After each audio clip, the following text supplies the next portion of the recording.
What is going on, everybody? Welcome to the Lore Reloaded channel. Formerly, we were doing lore in the morn. Now we're doing lore in the past. I got that. I forget which audience member gave me that, but I thought it was funny. This is being done for the other side of the globe, for audience members who can't make it during the night. And of course, it's always the future for them. So we are doing it in the past. If you're watching this video on demand, I usually wait for people to kind of get in to say hello and see what's going on. So while we're waiting, don't forget to check me out at twitter.com/lore reloaded. You'll be able to talk to me directly, find out about new and upcoming videos, as well as see other sides to me. If you're interested in that, check me out there, facebook.com/lore reloaded. And as always, if you want to support the channel, make the channel much bigger, see me go to conventions, see the studio be built out a lot faster, consider doing patreon.com/lore reloaded, become a sponsor on the channel, or always those fancy super chats. Now that we got all of that out of the way, let's say hello to a couple of people. The Right Gamers, what's going up? Mr. Pete 8680 in the house. Captain Jesse 1, good morning. Well, good morning to you. Next is saying, hey, you other people watching, you should hit that like button. Yeah, just hit that like button. And you know, turn off that pesky ad block while you're at it. Only a few people are going to get that reference. We got Aaron Random Chicken. Do I have a Discord channel? I, in fact, do have a Discord channel. Originally done for my Star Trek Online stuff, and now it's just where we can come out, hang, talk everything lore related. I'm not going to put it right now, but I will put it at the end of this video. So when you come back, check the description, and there'll be an invite for anybody who wants to make it. How to fix Wolf 359. Don't send the O-berth. No, you send all the O-berths. You send all the O-berths. What's going on, Simon Perry? So before we get started, last time I'm going to be doing it for this ship, I want to let you guys know about something really cool. And I talk about this almost every live chat, but for those who watch the channel, you know I have a Starship Lore series, and I did that by teaming up with Eagle Moss. Eagle Moss will send me stuff like, and let me pull this up real quick right here. They'll send me these collectibles, which are pretty cool. This is the Defiant, of course. I really like these things. This one, again, I do like the collectibles. Something that comes up that I want to address. A lot of people say, you know, I know you have to say that they look good. No, I don't. So the agreement I always make, first off, I never do partnerships that I can't say what I want, regardless of your product. And the second thing is I do it because I think you guys will like it, and I think it'll be something that everybody gets something out of.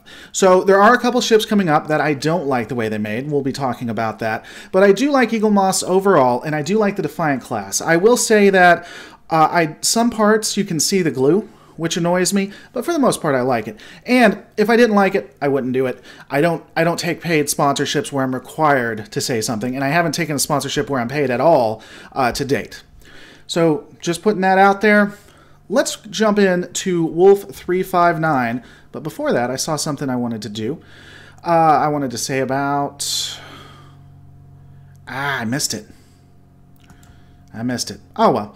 All right. So we're going to talk about Wolf 359 and how we're going to fix it. So the first thing we're going to do is we're going to actually throw out the Battle of Wolf 359.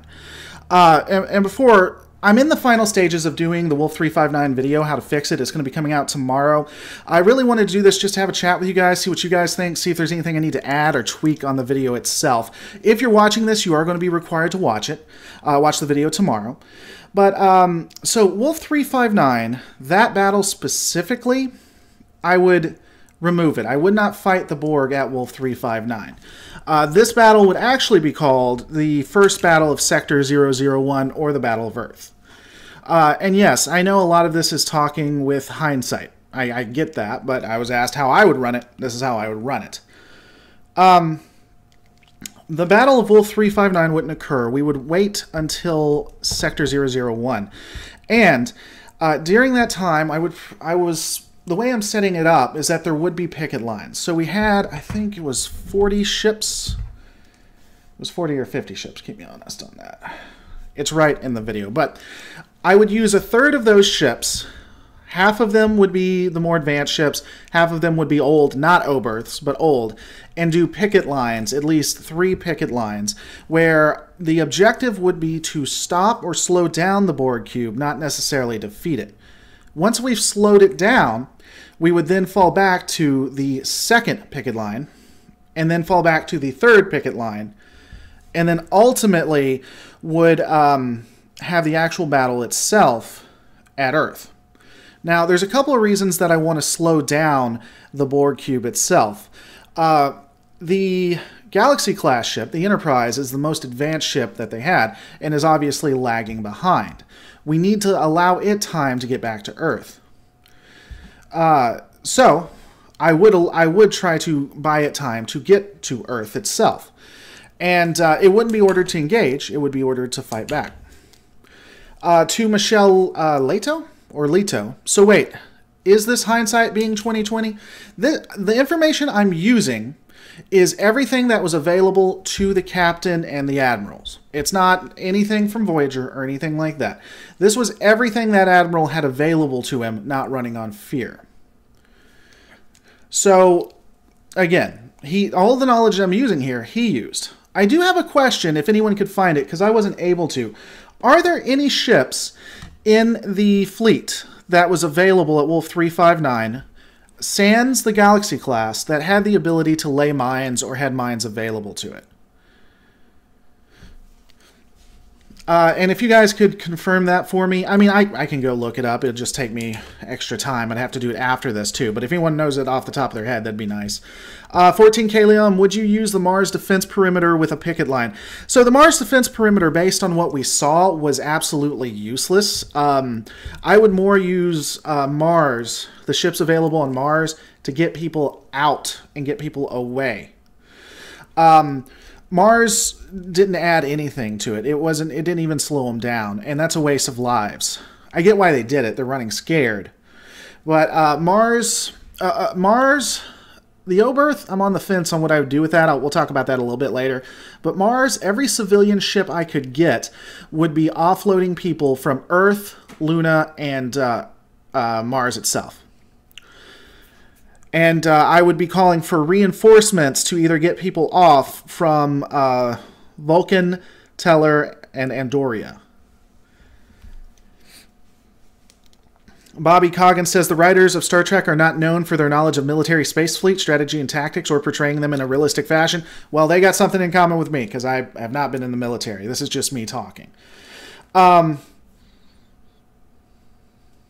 Let's see. Captain Jesse 1, I think, is talking back about to the mines, the Ambassador, the Excelsior, and the Nebula. All three of those have mines. So here's my thought. I'd be interested. So we know that Locutus is on that Borg ship. And we know that he knows all of the tactics that that we could use. He knows everything that Picard knows. So we need to use that against him. My thoughts are to attempt to trick the cube into thinking that Starfleet intelligence has something of importance, something that could defeat the Borg, or something that the Borg could get their hands on that would assist them, help them become more perfect, on Starbase 1, also known as Space Dock. So the goal would be to have the 3 picket lines fight in a way to force the cube away from Space Dock in a way to make Locutus want to go towards the cube, thus causing it more damage, but more getting it to where we need it to go. Now, what we're going to do with Space Dock will come at a later point. I don't know if I'm going to tell you on the stream or I'll make you have to watch tomorrow. You may or may not agree with what I want to do with that. And in fact, going back to my Twitter, I was talking on Twitter, I needed to know certain aspects of a starbase from a Federation design, which, by the way, they have not went out of their way to do a complete breakdown of Space Dock, in my opinion. So, assuming that we could find it, and I'm going to ensure, but if we have mines, they'd use the mines and try to force the Borg cube to Space Dock itself. Now, these picket lines are meant to slow it down, as we stated beforehand, so I'm not going to put my biggest and best ships. Also, because we know that they adapt, and they adapt quite easy, the ships with the lesser tech are going to be the ones used to slow it down, even if that's ultimately ineffective, because we want to hit them as hard as we can when we're ready to try to destroy them. Trek001 says, easy way to win 359, Wolf 359, maximum warp and saucer detach all possible vessels capable of doing so, and fling the saucer section as a pure kinetic energy projectile. So, you know, here's my thing. Anti-Trekker did 2 videos dedicated to trying to destroy my theories, because why not? It gets you easy views, right? But he had some good points in there. If you haven't seen it, I would take a look at it. He brings up some good points about how warp works. I'm not convinced that ultimately that's how it's meant to work in the universe itself. But in theory, warp would be, taking a ship to warp to hit another ship would be ineffective if he's right. I don't know that I completely agree with him, but if he is, what Riker was going to do at the end of that episode would be useless, let's say. And you could say Riker was running on fear or something like that. But check out his videos. I like Anti-Trekker. I wasn't the biggest fan when he made 2 videos dedicated to my destruction, but they're good videos. He always makes great content. So check them out when it comes to that term. One of the problems with the Borg is that beyond not staying consistent, it's hard to pinpoint what will work against them and what will not. If you watch the Best of Both Worlds, because I did a breakdown of Wolf 359, I looked into all of this stuff. The Borg don't necessarily use shielding like the Federation uses shielding, at least in the Next Generation. They don't use shielding like the Federation or the Romulans or the Klingons. They use force fields and subphasic whatchamagoos that when you first attack them, you first hit them, it does the maximum amount of damage. Absolutely maximum amount. And just tears the ship apart. But after that, the ship repairs itself, and the fields now can withstand that. They now have adapted to that type of attack. So can the not shields, but can these force fields adapt to kinetic attacks? And is it all kinetic attacks? If you hit them with a higher amount of kinetic attacks, how would you go about that? So the Right Gamer says we can fill the Oberth was up to 50 tons of TNT. By the way, it's not lagging. It's just if I see a comment I want to talk about, I'll stop it right there. David Aerosmith says, in terms of explosive yield, how do photon torpedoes compare to nuclear weapons? It's my understanding, and I could be wrong about this, but I believe it was addressed in the original series, that one photon torpedo was like 20 or 30 nuclear warheads, nuclear attacks, or nuclear warheads. I could be wrong on that. And that isn't consistent with what we see in Balance of Terror. I think it was Balance of Terror, where one nuclear warhead almost completely owned the Enterprise. So inconsistent, to say it best. Someone was also talking about, you know, if you're trying to do an escape, you can't get, you're going to get a marginal amount of people. I believe that's true, but I would still do it because here's an old saying. A kid is walking down and he sees a turtle, or he sees a shell on the bank, right? He picks up the shell and he throws the shell into the ocean. And someone walks up and he says, why'd you do that? There's thousands of shells.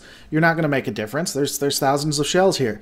And the boy looks off and he says, for that one shell, I made a difference. So you're not going to get a large number of people, but you can save who you can save, would be why we would still want to try to get people off of the Earth. Off of Luna, off of Mars, because they're going to turn around and go after Luna and Mars after that. So, something that come up, would the Klingon ships arrive to help? That would be one of the key to this entire thing. So I think that, of course, they were running on fear, right? if you're smart and you're thinking it through, you want to get the Galaxy class, the most advanced ship of the fleet there, and you want the Klingons to have time to get there as well. That's why we have the battle at Sector 001. The Klingon fleet never made it. It's on StarTrek.com. You can go and check it for yourself. But if we had done it at Earth, that's closer to Klingon space, so they would have been able to make it then, or at least hopefully. And you're buying time for them to get there as well.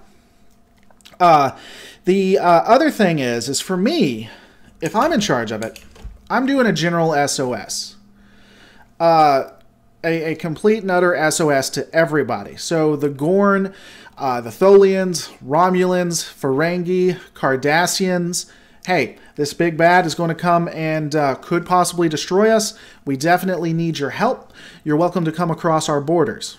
Now that's a gamble, because at that time you now have other enemies in your borders, but it's better to deal with that on the back end than to be destroyed by the Borg, because it doesn't matter if you're all killed by the Borg. The right gamers say, the Borg for me consistently feel like they only block attacks that use specific energy frequencies based on the assumption everyone uses directed energy weapons. Yeah, but the question is how strong is the armor? How strong would the armor be, in my opinion? Tyrick Jones, why would the Romulans help? For a couple of reasons why the Romulans would help. The Romulans would help because I believe that it would look good from a PR. They're all about manipulations. They're all about trying to get one over, both politically and in the shadows. Romulans and Vulcans are amazingly a lot alike. They don't mind doing stuff if it only looks good for them. Secondly, now you have several, if not a dozen Dodera Dex class ships in Federation space, past the sensors that find cloaked vessels. You're telling me that if they send, let's say, 10 Dodera Dex to help out, and one just happens to disappear, they can't say, oh look, this one was destroyed. Oh no, now you got a cloaked Dodera Dex vessel to spy on Federation interests past the sensors. Come on, really? Really? I don't think they would do it for mutual defense. I don't think that they would realize how much of a threat the Borg were at that point. So that would be, obviously, if they were thinking correctly, they would do it for self-defense. I just don't think that they would think like that, because they've never encountered the Borg to the extent that the Federation has. Let's see, there was another one.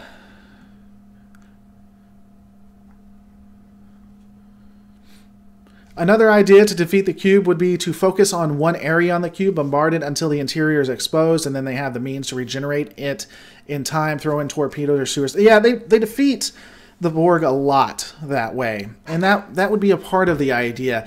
If they can get in there, yeah, definitely take some torpedoes or whatnot with you. Something else I'm researching, and I haven't been able to, so you guys help me out. When it comes to cloaked vessels, cloaked vessels can create gravimetric fields and whatnot. Is there a way for, or has it ever been done in canon, where ships have created gravimetric fields without being cloaked? So what I'm trying to say is, or my idea is, if the Borg cube was coming in, could the Federation ships, if they wanted to, emit gravimetric fields that would make it seem like it would make it hard to either detect cloaked vessels or make it seem like there are hundreds of cloaked vessels that they can't get a really good shot on? Because I'm telling you, for me, the winning strike here comes from either what I want to do with space dock, or it comes from alien vessels. Because if we assume that the Borg have adapted to Federation technology, that the phasers, the torpedoes, everything like that, then what they haven't adapted to is Klingon technology. What they haven't adapted to is Romulan technology, Ferengi technology. things like that.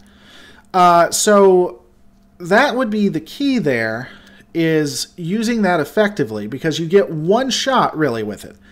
And then after that, you're about done. So next is talking about actually fighting the Borg one-on-one, not in space. The TR-116 rifle, which is a teleporter strapped to a gun, is very effective against the Borg. I agree. One of the things the Federation started doing was using ballistic weapons, which was pretty cool. It was pretty interesting. I would have loved to have seen it in actual battle, but they never decided to actually put it on screen. That would be an interesting way to fight the Borg, especially if they can't adapt to kinetic energy. Because I wonder if the Borg's armor... Now, I know in First Contact, he just ripped through them with bullets. But I wonder if ultimately they would start making armor that did it. Yeah, I would love to include the Tholians in this too, but I can't see them getting there in time or even helping out at the beginning. I don't think that would be effective. Mad Sloth phase cloak a few quantum torpedoes into the center. So let me ask you this. If Space Dock were to explode, because so here's what I'm thinking. Again, me. Here's what I was thinking. We trick the Borg into making their way for Space Dock. Have an intelligence a message come out, have it encrypted to the nines, but somehow the Borg happened to find out, or maybe Locutus had the code to decrypt it. And it says, keep them away from Space Dock for as long as possible. It's our only hope. Something like that. And then when they're watching the tactics, these would be tactics that Picard would be used to. Picard would see and would slowly start to get the cube moving towards Space Dock. Now, Space Dock is where it all goes down, in my opinion. So, the Borg arrives, and the Borg begins to attack, the cube begins to attack Space Dock. And Space Dock would defend and fight like it was the last thing. It was the last great hope of the humans. Or really the Federation, not just the humans. And this is where the big battle would happen. It would be all hands on deck, swarming around the cube. Kind of like what we saw at First Contact, the Battle of Sector 001. And they would be doing everything they could to make it look like Space Dock was drastically important.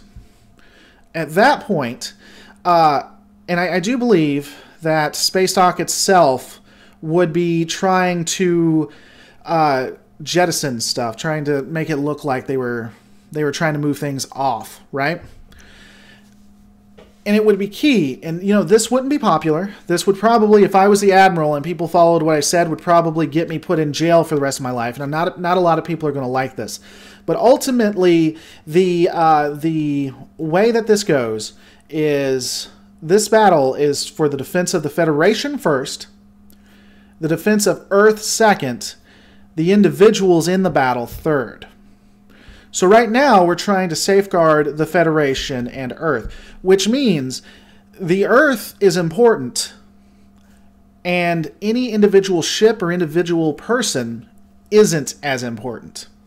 During the battle, the Borg will grab onto a ship and hold it there so that other ships will zoom to save it and then destroy the ships that come in to save it. So it is shown that they will use people's emotions against them. If a ship is caught and there's literally nothing you can do, you have a percentage, like a 10% chance of doing anything, or even a 70% chance. There's a 70% chance you can save them. That ship is not important. The defense of Earth and then the defense of the Federation is important. So you keep the line where you are.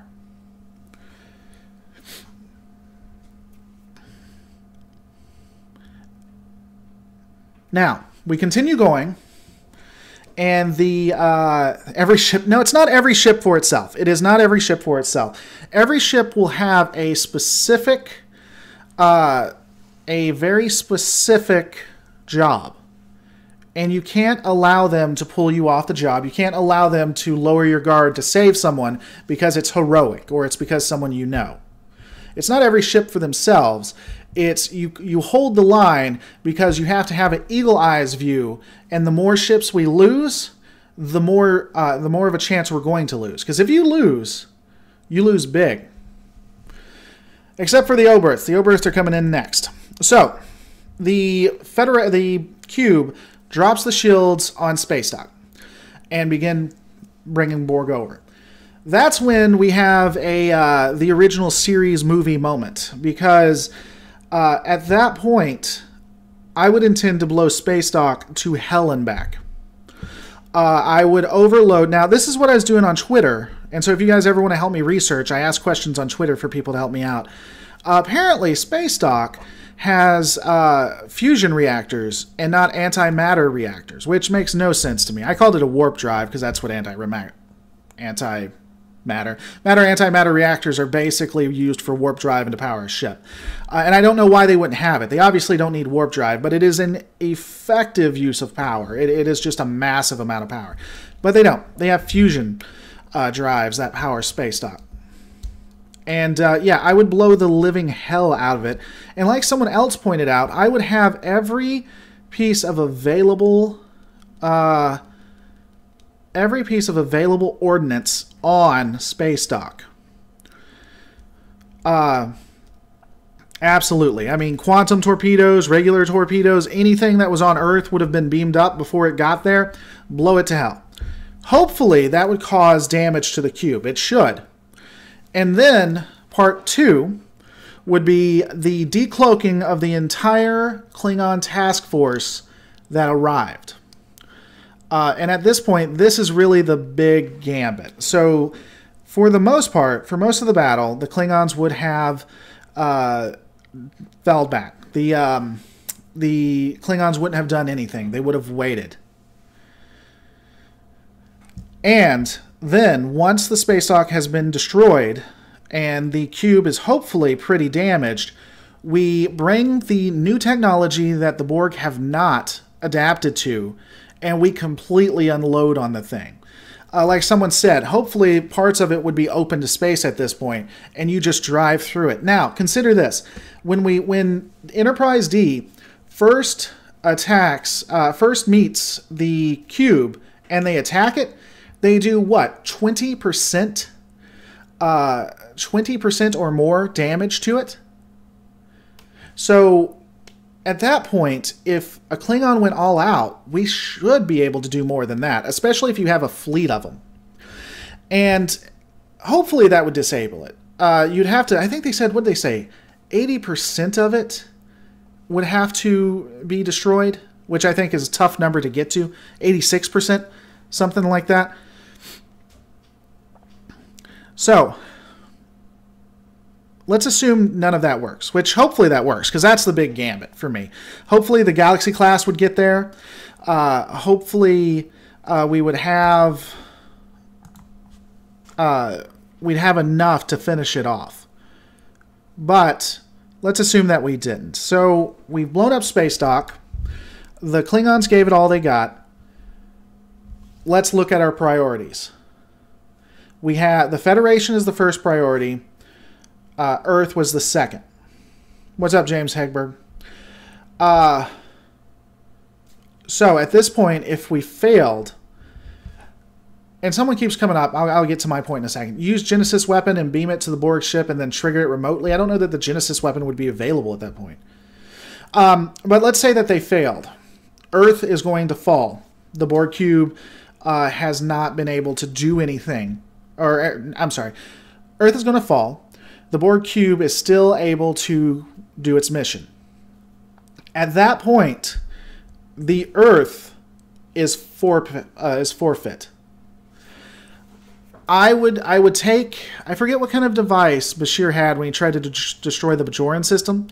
I would get out as many ships as I could. It would be retreating on all from everybody. Well, the Starfleet and Klingons would be ordered to keep the Borg cube there, prevent it from going to warp until they had to get out.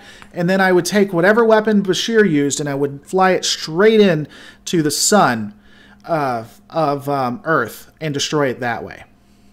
And again, for me, that's going to put me into a jail cell, I'm sure. Blow up the sun, easy. Well, I don't know. They made it sound easy. But beyond that, even if it wasn't easy, again, we have to defend the Federation. And the Federation, the Earth is one small, United Earth is one small planet in a very huge government or entity. It's a drop in the bucket. And if I had to sacrifice Earth to save the rest of the Federation, that's what I'd have to do. And I think people would be hard pressed to argue against that. Firelord says a self-destruct of the Earth space dock could be devastating to Earth. The detonation could cause either an EMP pulse or a small nova. Both would be devastating to not just the cube, but everybody nearby. I don't necessarily disagree with that, but it's either that or become assimilated and be used to assimilate the rest of the Federation. Also, since we're buying time for the Klingon fleet to get there, hopefully we'd be able to move space dock out of the range or try to get it further away. Because you're telling me that they can get Deep Space Nine, Cardassian technology, which is not as advanced, out of the way of Bajor and to the Bajoran wormhole, but they can't figure out a way to do it to Earth space dock? Really? Really, really? What a bad idea. Earth is a founding member. Yeah, it doesn't matter. So Earth being a founding member doesn't mean jack if you have a Alpha Quadrant hub in the heart of the Federation. It means absolutely nothing.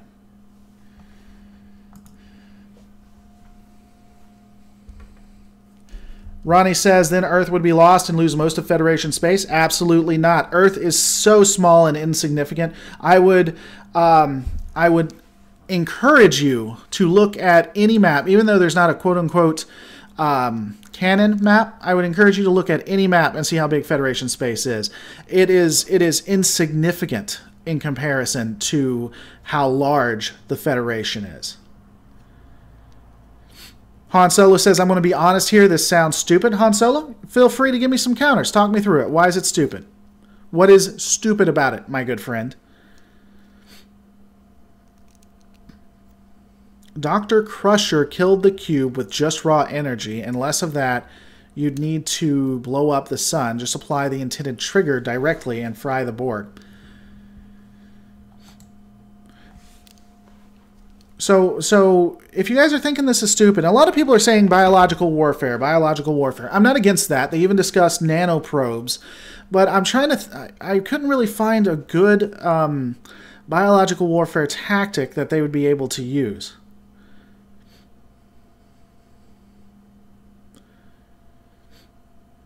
Hunter Tim says size isn't everything. The Federation could fracture, says 14 Kalium. That is a possibility. With Earth destroyed, which was the capital, and a lot of the fleet gone, then, yeah, I mean, there could be a Federation civil war. I'm not saying that. My goal as the quote-unquote admiral in this is to stop the Borg and to hopefully find a way, or I'm to stop the Borg. Anything outside of that is not my purview. It's to keep the Federation from becoming Borgified. Vincent Porto, won't they lose a lot of their shipbuilding capacity since they build their ships near Mars? In theory, yes. So this is something that I always find interesting. Utopia Planitia would get blown to hell and back. Yeah. But Federation is so massive. You're telling me they don't have things comparative to the Utopia Planitia? That seems inconsistent with such a massive empire. I'm not saying it's not that way. I would agree 90% of Starfleet is from Earth, or so it seems. But I'm sure that Vulcan, Andoria, things like that could rebuild and start to do the same things Utopia Planitia comes up with. You're losing one of the largest space stations in the Federation. Just to kill one Borg ship, you'd only need to ram the ship at, say, 5% speed of light. That's kinetic energy for you. Yeah, that's... if it was that easy, why didn't they do it, first off? Why didn't they just ram a ship into it? Secondly, I said this beforehand, but we're now on in 30 minutes in, so if you didn't hear it, I can understand. Anti-Tracker, even though I disagree with a lot of his videos, did 2 videos on dedicated to destroying a video I did, and talked about how warp drive might not be able to be used in the way that I was saying that could be used. That you couldn't go to warp and destroy a Borg ship, or any ship, because that's not how warp drive works. Also, we've had this discussion when it comes to kinetic energy. The fields don't work like the force fields that the Borg use don't work like shields like the Federation, the Klingon, or the Romulans. These force fields will let you get through them the first time and do a massive amount of damage to them. A massive amount of damage. But after that, they adapt. The question becomes, does the same thing happen with kinetic energy? Someone brought up, well, it only works with phasers and energy-based or explosive-based devices. That's possible. And it's possible that they could just hit them with something kinetic, but we don't have any evidence. The closest evidence we have to that is when Picard goes all Rambo with a Tommy gun on drones. But do drones work the exact same way as their ships? I don't know that they do. And here's one of the problems. In the Next Generation, the Borg are meant to be, for all intents and purposes, gods. They made a big, bad god that is supposed to not be able to be killed for the crew to kill. And so once you do that, once you create an enemy like that, it's hard to use them a lot.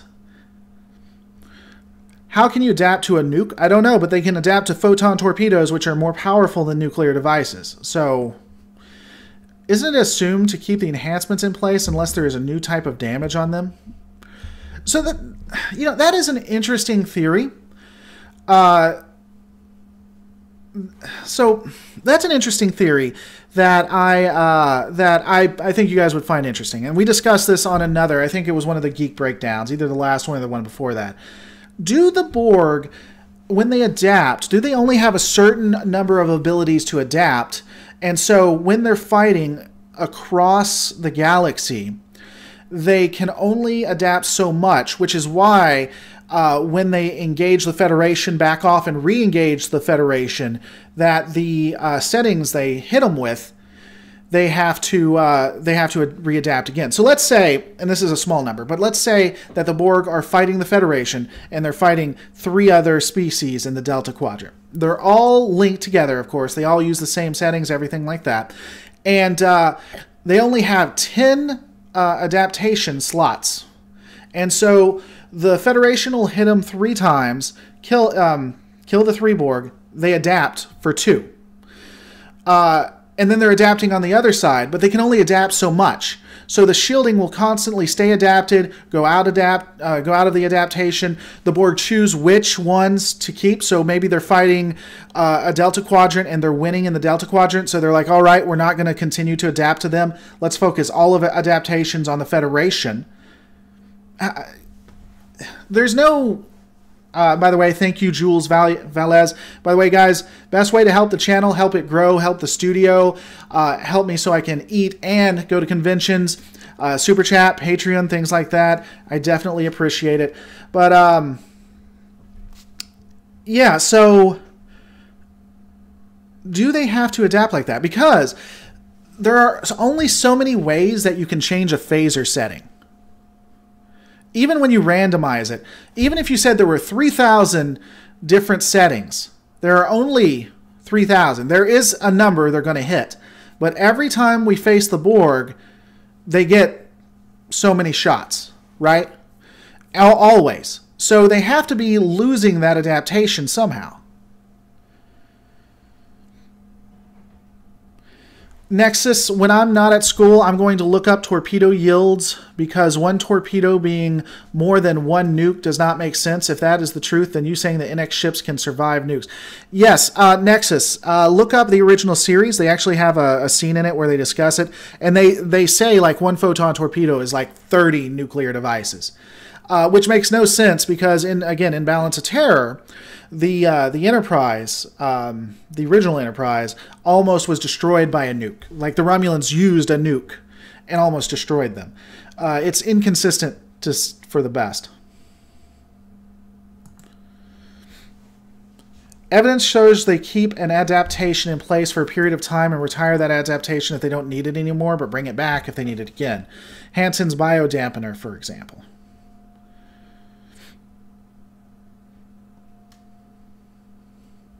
You know, I'll have to look. I think the Federation also had subspace weapons. They stopped using it because of treaties and everything. But I want to say they did have some subspace weapons on hand.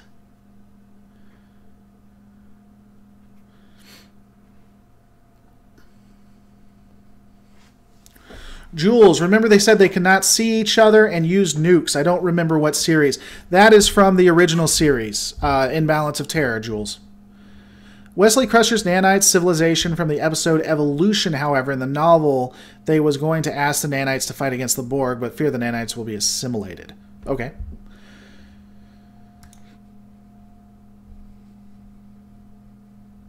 Michael Patterson, who may know more than me in this, nukes and explosions are generally ineffective in space. You need a lot of overkill to destroy a ship with explosions, then unless you can penetrate their armor. Tricobalt devices aren't subspace weapons. No, absolutely not. But Tricobalt devices do phase in and out of normal space, which allows them to sometimes bypass the shields. Man, the things I remember. If I'm sure my parents who are now gone are proud that all of this knowledge. If you asked me what I'd be doing when I was 13, this is not it. I don't know anywhere near as much about this, but maybe the nuke only would have done so much damage because of the radiation and placement of the nuke, says 55 Tremaine. Revan coming up, doing the research. Rock it out, Revan. TNG, the next generation photon torpedo yield is 64.4 megatons. Yeah, it was something stupid. And in the original series, they say their weapons are that way too. Just something absolutely stupid when it comes to how many megatons it would. And it made no sense compared to other episodes. Tarek, who I don't think understands that the caps button, if you hit it again, buddy, you won't do all caps. And that's just me helping you out. Either that or his caps lock is broken. Beam the nuke inside the ship. That would take care of the ship. Sure. I mean, that's all this. Why didn't they think about that? Why didn't the Enterprise just bomb a nuke? Just put a nuke on it. They actually do that in Voyager a couple of times. What about dropping out of warp, aimed at the center of a cube and blowing the warp core? I don't think the cube would have much fight left in it after that. The thing about the Borg in Wolf 359, in the Next Generation, and this was a big point, no matter what part of the cube you destroy, the redundancies allow the ship to continue to thrive. So if you took out the right side of it, the left side would continue. If you were able to go inside and destroy it from the inside, the outside still works. That's the way it was built. That's in the dialogue. That's a huge sticking point. I don't disagree with maybe taking like 6 O-berths, putting them into warp, and letting them drop out inside of the ship, and letting God decide what happens after that.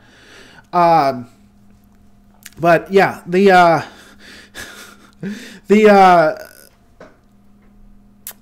you have to get 76%, I believe is what we said. 76% of the Borg have to be destroyed for you to even make a dent in their systems. That's what makes them so powerful. Not just that you can't really destroy, that they adapt, but even if you are to get past, you have to do a massive amount of damage. Does a cube have something similar to a warp core? They never really discussed that, I don't think. I would imagine they do. But I don't think they have that. The right gamers say let them assimilate the Kazon. I believe the Kazon, if you watch Voyager, the Kazon are the one people that the Borg would not assimilate because it would be a step backwards for them. True story. It might not be the Kazon. It might be a different species, but she's talking, and I'm almost certain it's the Kazon. She's talking that a certain race they will not assimilate. In canon, 13 shipyards other than Utopia Planitia are mentioned shown. 4 of them are Earth, 3 are at the moon, leaving 6 not in the way of the Borg. The biggest shipyard left would be at Vulcan. Okay. And Laura, you never said if time travel is out, would you use any method of time travel at all? To save Starfleet and the Federation? Absolutely. I'd break the time accords like it's nothing. It's like it's nobody's business. If I had a way of going back and stopping the Borg or going and getting Akira and Defiant class ships, absolutely, and then when the time agents came, I would, and tried to talk me out of it, I would probably assault them, either knock them out, best case, kill them, worst case, and use their ship to destroy the Borg. Yeah, seriously, why is the Federation's entire shipbuilding capacity at Earth and Vulcan? That is because we're human, and we like being human-focused and human-centric, and we like looking at this massive empire where the humans are in power, even if it's supposed to be us being good people. That's why. That doesn't make a lot of sense, I agree. Especially if all of this building capacity is there. And when you consider that, remember, which one was it? It was the original series. I think it's the one where they had to go back and get the whales. And the thing was coming for Earth. And so Enterprise was the closest and only ship there. And where did it launch? From Earth. And yet that's where all ships are made.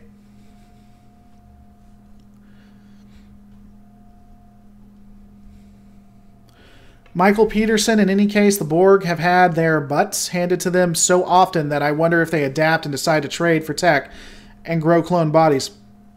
I don't like Voyager. I don't like the way Voyager does it, honestly. I think they really did neuter the Borg, and that's unfortunate. By the way, fancy teeth, fancy teeth. Now, before I had gotten to the level I'm at, I'm still a small YouTuber, so I have no illusions. But before I got where I'm at, when I was just at 100 or 200 subscribers, I met Fancy Teeth. Absolutely wonderful YouTuber. He does like comic books and things like that. He has a more professional feel. It's a cool channel. Definitely go and check him out. So you can click on his name right there, Fancy Teeth, pretty cool guy. The way that I always imagined the Borg ship worked was like, instead of a life support system and a backup or two, they have thousands of tiny systems all over the ship. That's actually in the canon. That's actually described in Best of Both Worlds. They literally, because you see they start destroying them, right?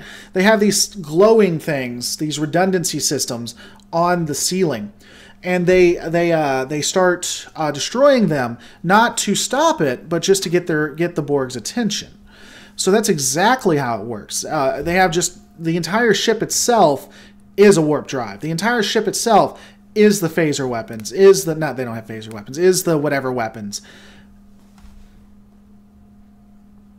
Han Solo, even though playing some Star Trek Online during Lore in the Morn for us, who can't join you at night? I mean, when I'm playing at night and I'm playing Star Trek Online, I'll start playing it during this, while I'm doing this, if you guys want me to. It's hard for me to multitask, so I won't be as coherent, but I'd be happy to do it. If I'm playing and you want to play with me and I'm online, just send me a request and I'll invite you in. And first come, first served on that. A good way to make sure is to join the Discord, because I'll put it in the Discord when invites are open. Terran Empire equal the Empire equal the Imperium of Man. Absolutely true. Voyager's introduction of Seven's baby Borg made it out to imply future Borg would clone instead of assimilating. I don't know if it was in the Best of Both Worlds, but during the Next Generation, they found babies too. What's funny, though, is in Voyager, 7 of 9 then says, she says, well, we don't have babies. This must be future. That's part of it. But in the Best of Both Worlds, they had babies. They had assimilated babies.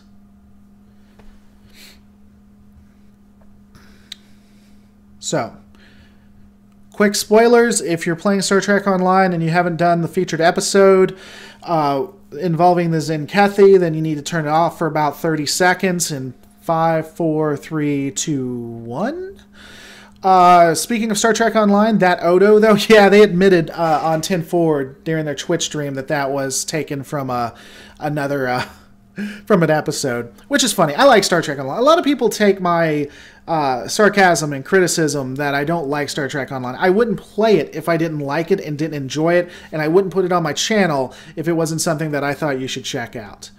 Or I would be a lot more honest. Not a lot more honest, that's bad phrasing.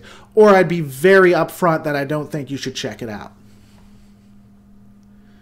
I don't think there would be any adaptation to kinetic. I mean, maybe not. Okay, so Jonathan Stevie, wouldn't the Pegasus cloak exist at this point? Couldn't they use that to appear inside the core cube? Yeah, but would they have other phase cloaks? See, I'm on the same page with you, and I considered that in the video. And I don't know that it's gonna actually be in the final product, because yes, they had phase cloaks. They tried it once. It failed. Do they have other phase cloaks just ripping and raring to go? So you'd have to consider that. Nexus, I like Star Trek Online. It's just a grind. Star Trek Online, you play Star Trek Online to be a part of the Star Trek universe and to go through the lore and to somewhat be the captain. When it comes to innovation, there's not much more than that. And that's just the honest answer. Star Trek Online becomes pay to win at some point in the end game. I don't agree with you there. It's possible, but I haven't had that experience yet. Hey, can you imagine if the Borg traveled to mirror universes and assimilating the Terran Empire? That would be interesting. So we're going to be ending pretty shortly, but at Lore Reloaded, babies, could they have come from some who assimilated? They just moved into a chamber to grow it faster? I mean, maybe. That seems entirely inefficient. That seems a move away from perfection if they don't actually grow the beings. I don't know why they do that. I'd just let the babies die off and take the adults. I mean, that's horrible to say, and I'm sure somebody's going to clip that now, but from a perfection standpoint, I don't know why the Borg would keep them. By the way, Lore, have you picked up the Peregrine pilots? Yes, I have picked up my Peregrine pilots. They complain a lot, though, so that's why I leave them. You know, sometimes you got to... Peregrine pilots are like dogs. You got to show them dominance, and sometimes I'll just ignore them.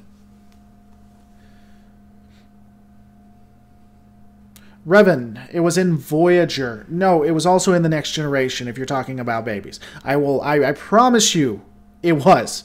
I guarantee you. At Lore Reloaded, I love the Prelor APU battleship, but we only get the cruiser on STO. I'm not just going to clip it. I'm going to edit it in a video. All right, guys. So I'm about to head out. You guys have any more questions? 57, 58 people watching. We've gotten up to 62 and only 29 likes. Those I neither need to have 58 likes or 29 plus how many ever dislikes. It's got to equal 58. I don't care. Like it or hate it. Do one. We end the stream when class starts. Yay. Thank you for the stream. See you later. See ya, Nexus. Let's just be thankful that we don't have the Mirror Borg in Primeverse. That would suck. Han Solo, it was in Voyager. Yes, it was in TNG, but Voyager showed the chambers. No, they were chambers in the Next Generation, too, I believe. Not like the same chamber. I mean, it's like they opened up a drawer and they're like, oh, look, there's a baby. It wasn't like the chambers we saw in Voyager. I agree. But they did have babies there that they were assimilating. So, yeah. But anyway, guys, I think that we're going to leave it there. Should have the Battle of Klindathu today. And then tomorrow, how I would have fixed the Battle of Wolf 359. Kind of went over the entire thing. You guys have to watch it. That's the agreement. Don't forget to rate, comment, and subscribe. And guys, I'm going to see you on the next Lore Reloaded. And now, because I have to wait for that delay, you're going to get my smolder.